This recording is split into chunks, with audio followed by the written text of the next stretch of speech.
Electric cars are still running using fossil fuels. Yes, you heard it right.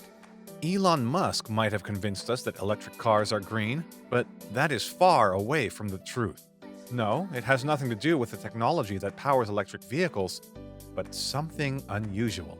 Climate change is real, and everybody's talking about it. The major culprit for greenhouse gas emissions would be the burning of fossil fuels, which is why green energy is touted as one of the best solutions to replace coal with hydroelectric power, fossil fuels with solar energy, petrol and diesel vehicles with electric vehicles. But when you look at electric vehicles, most of us would think EVs are just cleaner, greener, and more sustainable, right? Well, the devil lies in the details.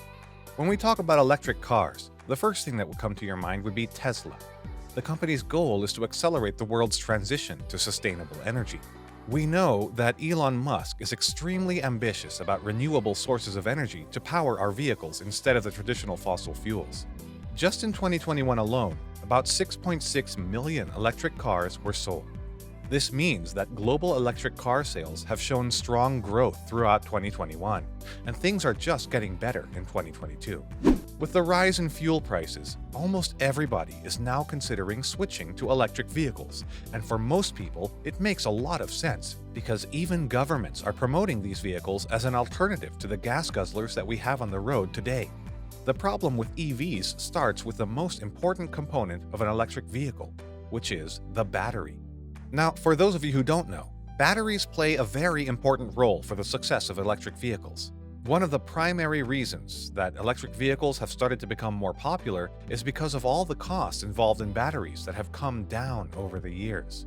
Battery technology has advanced over the years, not by a significant margin, but significant enough to bring down the cost, which positioned electric vehicles as a more viable alternative compared to combustion engines.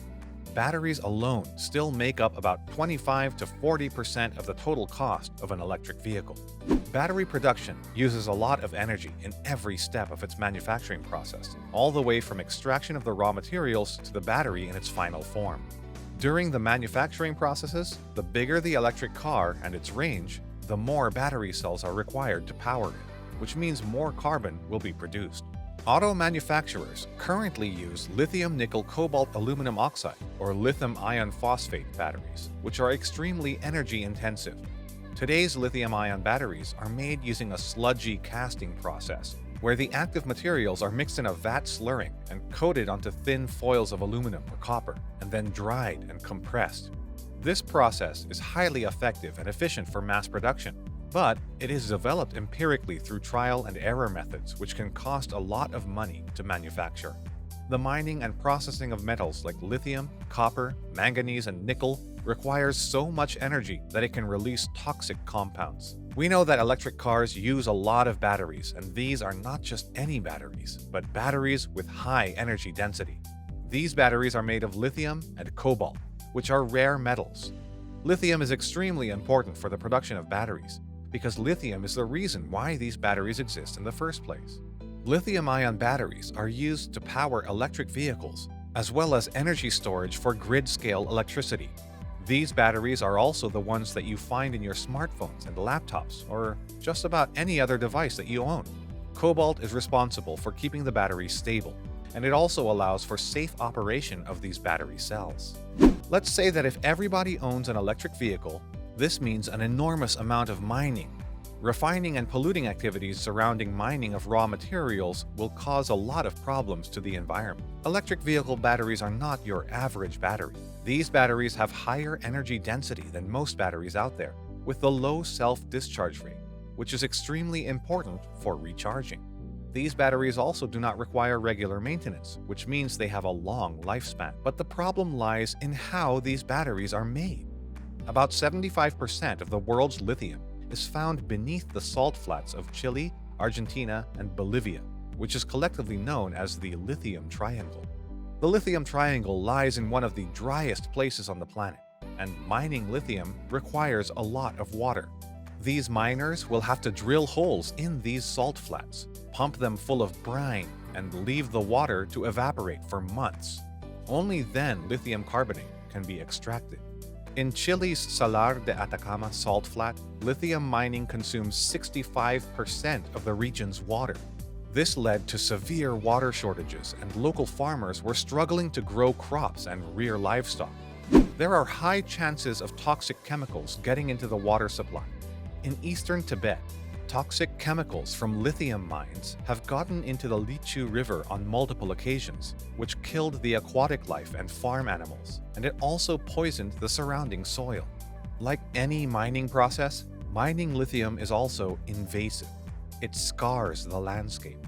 It destroys the water table, and it also pollutes the earth, which means EV batteries are far away from being a green solution. The other thing that you should look at would be the life cycle of lithium batteries and the problem of recycling. We still cannot see major improvements in battery technology and the recycling technology for these batteries. The rate at which the technology is improving is also falling behind when compared to the increase in demand for electric vehicles. This means that when more electric vehicles end up on the road, more vehicles in the future will reach the end of their lives, which will cause a serious waste problem. As if we're not already dealing with electronic waste. These discarded batteries will end up in landfills, and they run the risk of undergoing thermal runaway, which can cause explosions. So batteries themselves are not environmentally friendly, but when you compare it to burning fossil fuels, lithium-ion batteries are better in that regard. As we have said, the materials used in the battery are quite harmful to the environment. So, a gasoline vehicle is all about polluting the environment during its life cycle. Electric cars, on the other hand, already start polluting even before these cars hit the road. To put things into perspective, there is more to the life cycle of a vehicle than the time that it spends with you. Let's take an example of reusable bags. These bags are excellent because they eliminate the need to take home plastic bags every trip you make to the grocery store, which means less waste goes to the landfill.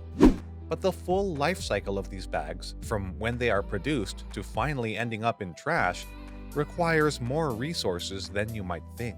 Some estimates suggest that you may have to use certain reusable bags thousands of times to actually justify the energy needed to make and dispose of these bags, which means a lot of things are happening in the background you simply miss out on. That same problem exists with electric vehicles too. Sure, they produce fewer emissions when they're being driven, but think of all the energy and resources that go into making these electric vehicles before they ever hit the road. That process will create emissions, and most people ignore it. This simply means that electric cars aren't as green as you think, and they still require fossil fuel to run, at least for now. The only way electric cars can be completely green is if we find better ways to build batteries and if we switch to completely renewable sources of energy like solar or wind. The best place to start considering the emissions of electric vehicles is the battery. But how exactly can we fix this? Well, we need to have better battery technology that relies more on commonly available raw materials and environment-friendly materials. The existing lithium-ion batteries need to be recycled so that they don't end up in a landfill. Right now, electric cars are still powered by burning the same fuel that the petrol cars use. But electric cars don't directly burn gasoline like non-electric vehicles. It depends on how the energy is produced. The source of power is decided by the country you live in. If you take Norway, for example, electric car drivers in the country will most likely be using hydroelectric power.